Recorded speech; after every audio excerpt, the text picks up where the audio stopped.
Hello, yes, I'm Hayley Matthews. I'm Director of Lay Training for the Diocese of Leeds, and I'm also a trustee for the William Temple Foundation.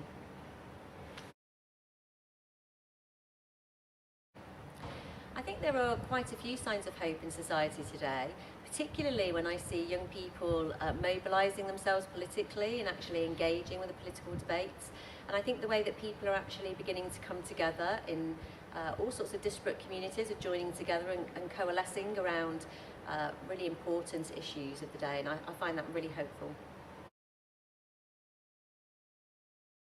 On the other hand, that yes, the signs of fear that I see are pretty much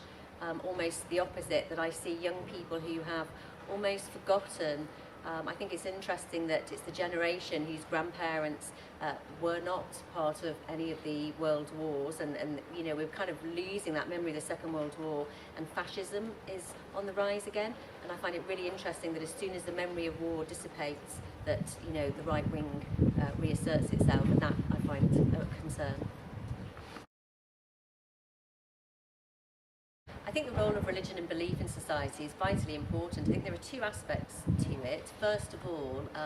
religious literacy and enabling people to understand faith, whether they believe or they don't believe, to bring down the walls between people, so that fear dissipates and that we can be one community, a multi-faith community. But I think also understanding how much of our society is built upon our faith, and I always feel so proud as an English person, you know, the legacy of Beveridge, of the educators in the Victorian era, the Queen being the supreme governor of the church, our justice system, so many things have been built upon the Christian faith, and I don't ever want to lose that, and in fact I'd like to see us build upon it.